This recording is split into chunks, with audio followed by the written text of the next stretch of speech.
Combined with the minerals and chemicals from the meteorites, the water becomes a chemical soup. It's impossible to know how or when, but somehow these chemicals come together to create life. The water is now full of microscopic organisms. These single-cell bacteria are the earliest forms of life on Earth.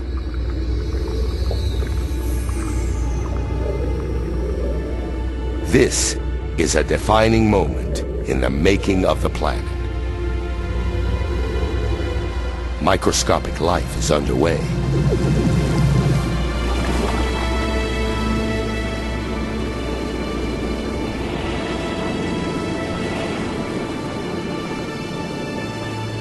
For hundreds of millions of years, nothing changes. The only life is single-celled bacteria.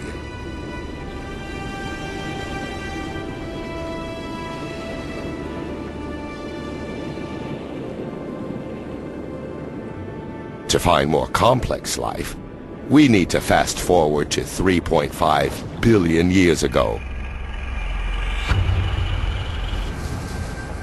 And a shallow ocean.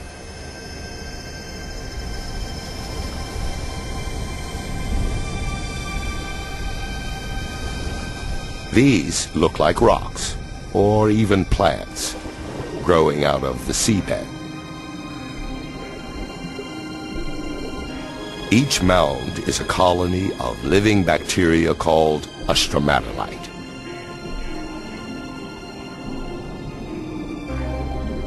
These bacteria turn sunlight into food, a process called photosynthesis. It uses the power of sunlight to transform carbon dioxide and water into glucose, a simple form of sugar.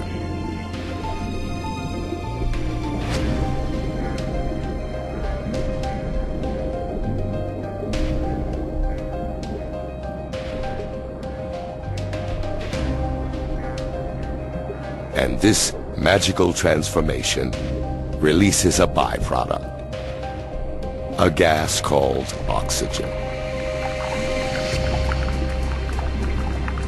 Underwater, the stromatolites slowly fill the oceans with oxygen.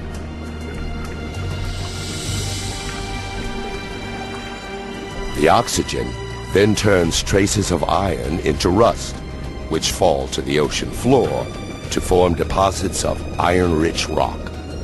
It's this mineral that will one day be used to build bridges, ships, and skyscrapers.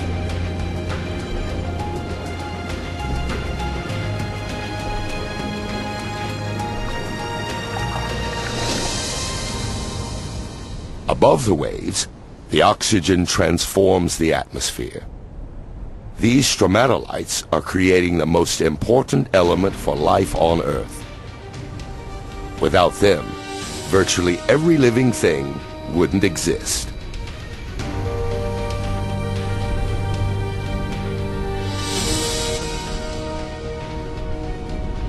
Over the next 2 billion years, oxygen levels continue to rise. And as the planet's spin slows, the days get longer, lasting at least 16 hours.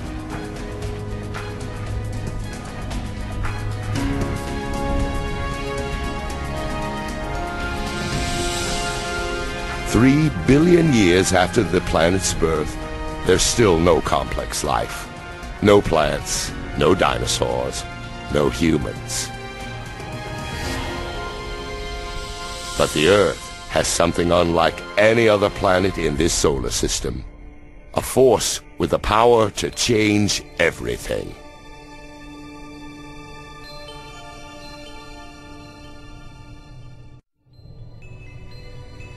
$1.5 billion years ago, the Earth is a beautiful ball, dotted with volcanic islands. Over millions of years, a mysterious force rearranges these islands. Hidden beneath the ocean, the Earth's crust breaks into vast plates. But even deeper, The Earth's core is so hot that it generates movement in the rock beneath the crust. These movements push and pull the plates around the globe, carrying the oceans and islands with them. Millions of years race by. Our planet is alive and changing. Over 400 million years, a vast new supercontinent takes shape. It's called Rodinia.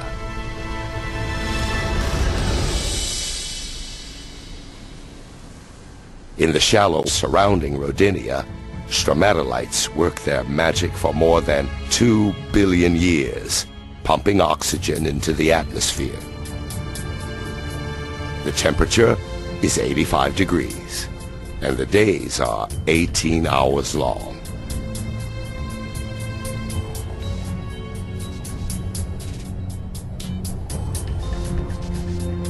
But this planet looks more like Mars than Earth.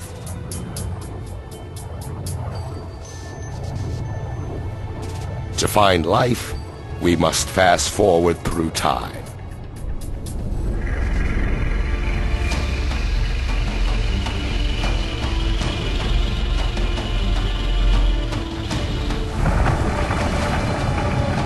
Washington State, 750 million years ago. A force deep inside the planet rips the crust to pieces. It's as though the world is breaking apart.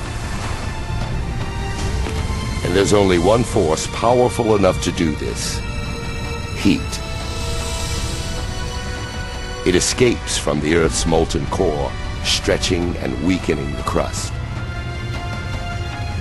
Inch by inch, year by year, the great supercontinent is splitting in two.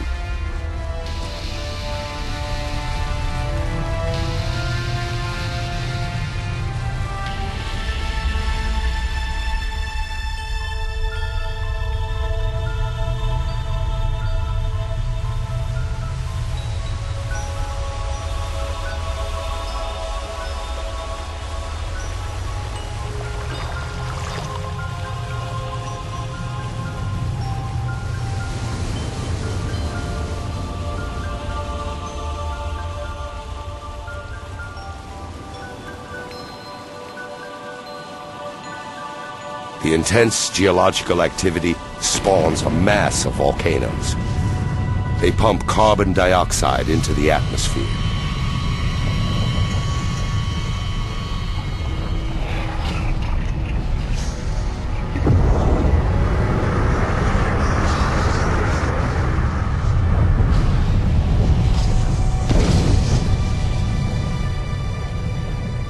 The carbon dioxide mixes with water and creates acid rain.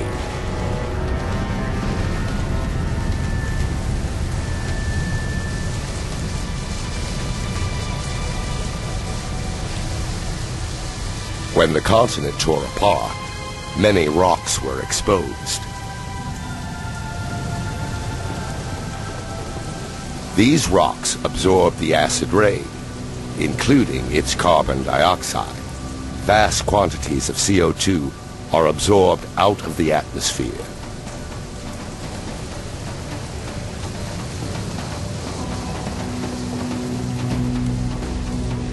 Now, there's not enough carbon dioxide in the air to trap the sun's heat around the planet.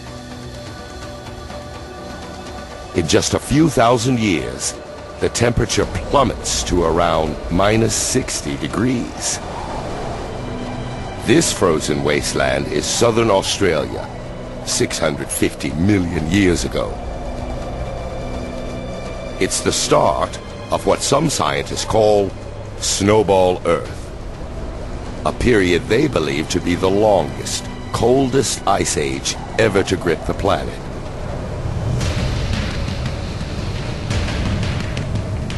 A vast wall of ice looms 1,000 feet high. And it's unstoppable. The more ice there is, the more sunlight it reflects away from the planet, and the faster the ice spreads. Nearby is a second ice sheet, just as high. The two sheets spread away from the poles toward each other to meet at the equator.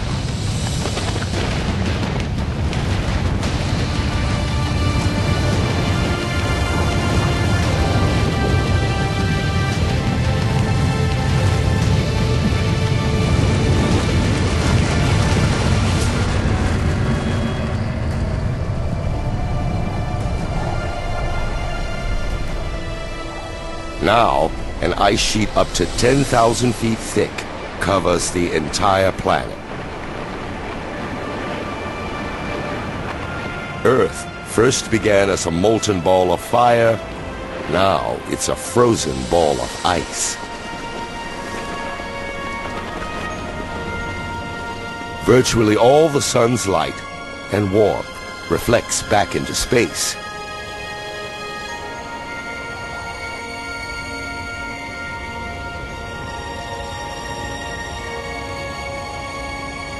And it seems as though nothing, not even the sun, can rescue the planet now.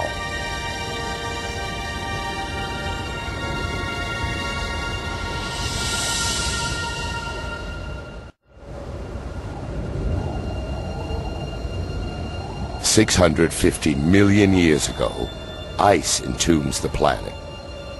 For 15 million years, the Earth is a vast frozen snowball. But it can't last forever. Something must release the Earth from this frozen prison. And when it does, who knows whether life has survived beneath the ice? The surface is frozen, but the core is still hotter than the sun's surface.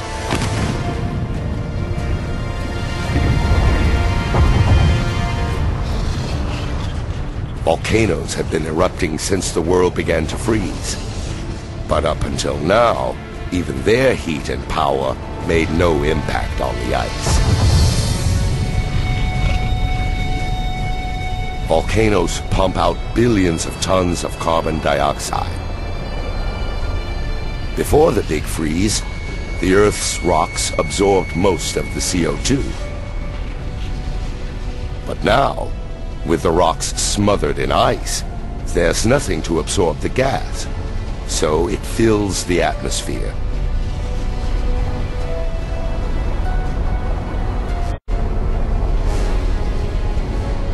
Like a blanket, it traps the sun's warmth around the planet, allowing the temperatures to rise. Now, after 15 million years, the ice begins to melt.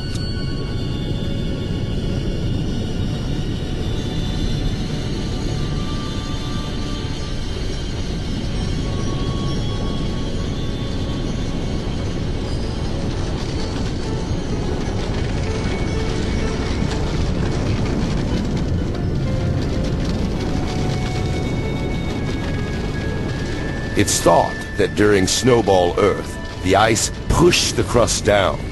But now, as it melts, the crust bounces up, creating fissures and weak spots, and more volcanoes.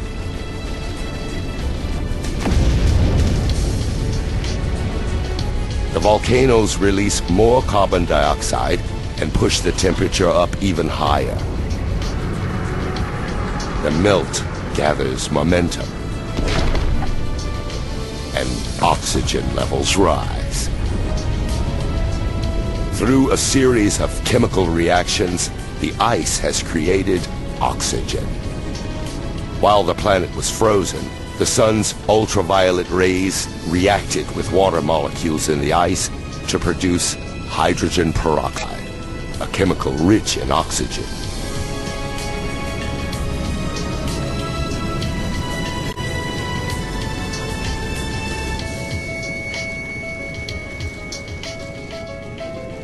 Now, as the ice melts, the hydrogen peroxide breaks down and releases massive amounts of oxygen.